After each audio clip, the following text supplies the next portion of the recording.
The title of this lecture is How to Checkmate with the Queen and King versus the Lone King. Now, the important thing to think about when you're checkmating in a position like this is that the king that you're trying to checkmate, and you're playing the black pieces, is in a box. And you want to make that box smaller and smaller and smaller until that the king basically is checkmated. So right now we can notice the queen, what it does is it sets up this box here. Now the king can go to any of the squares pretty much inside the box except the ones that the queen can cover. So right now if the queen were just to stay put, the king could go to all these different squares.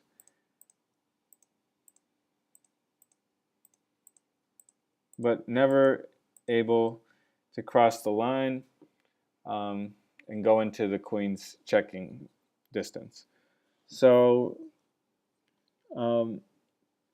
we always have to think how to make the box smaller. So in this position, there's nothing that the queen can do to push the king back at the moment, so you just move your king into the position. And you got to think to use both your king and your queen to checkmate, because you need both pieces. And so this is just something you can practice with your friends. Just switch back and forth. You checkmate with the queen, then they checkmate with the queen. It's just good practice, and you want to be able to do this instantly in a game of chess, because often you'll have a game where you have a pawn left and you get it to a queen, so then you have to checkmate with the queen and the king. Okay, so now in this position, the king can't go to any of these three squares. This one it can't go to, so it's goes here. It's retreating. So now, since you get an opportunity to kind of box the king in, they say one rule of thumb is it's good to stay a knight's move away from the king. So this is an example of the queen being a knight's move away. So now, once again, the box has been made a little bit smaller. So the king goes here, and now you could say queen go here. The king is being boxed in a little bit more. And now, just one thing to keep in mind, you don't want to get a stalemate where the queen has blocked off all the squares the king can go to, and the king can't move, so it's a tie. Okay, so in this position, let's say they go here. Now you want to go here, stay a knight's move away, and once again the box is getting a little bit smaller. Okay, so now let's say they go here. You can keep boxing the king in, a knight's move away, and now, okay, and now we reach a critical position. Finally, the king is forced to the wall, and that's a great thing when you get the king to the wall, because that means checkmate is coming. So in this position, the king, let's say the king moves here. Okay, now just something to keep in mind. If the king moves here, don't stay a knight's move. When the king is in the corner, do not stay a knight's move away, because this is an example of a tie, and you don't want to tie that position. So this is a stalemate because the king cannot move to any of these squares. So I remember when I first started playing, I thought a stalemate was the game kept going somehow. But okay, so now this is a good rule to keep in mind. When the king is at the wall, lock the king into the wall by locking in the last row, but don't make it a stalemate. So, and just give the king a little distance. So now the king goes here. Okay, now it's time to bring your king in. And you don't have to do it in this particular order. You can bring your king a little earlier, but it's just a good thing to notice. Okay, now the king is finally controlling this king. It helps control this square. Okay, so it's black's turn, so now black can go queen, checkmate, so the king can't go here because the queen here.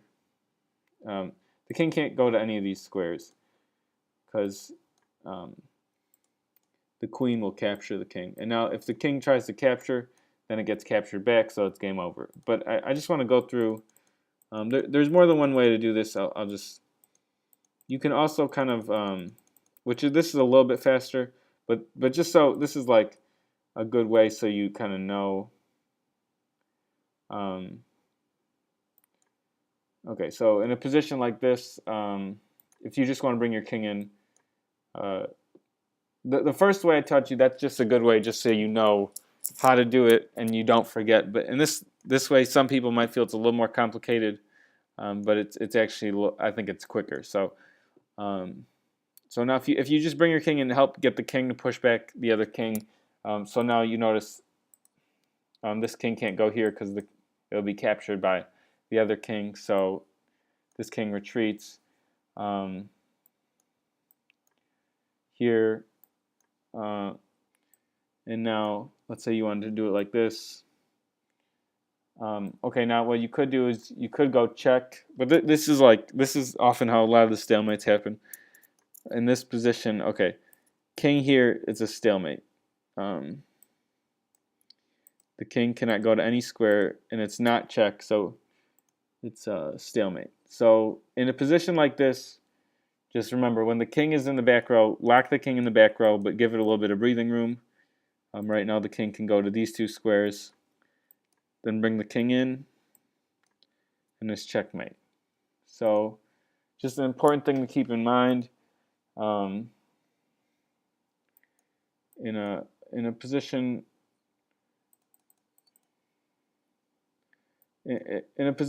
like this, you can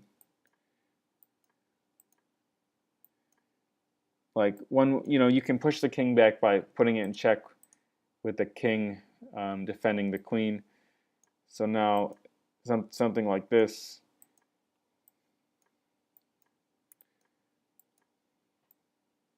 I'm just trying to show it over and over again so you just get a different idea of what it looks like. Now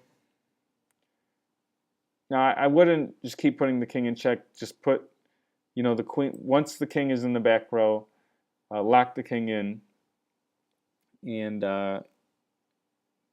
then give the king a little bit of breathing room, and just bring your king towards the other king. Okay, so now here, if you're picking up the pattern by now, you should see it's queen to b7 is mate.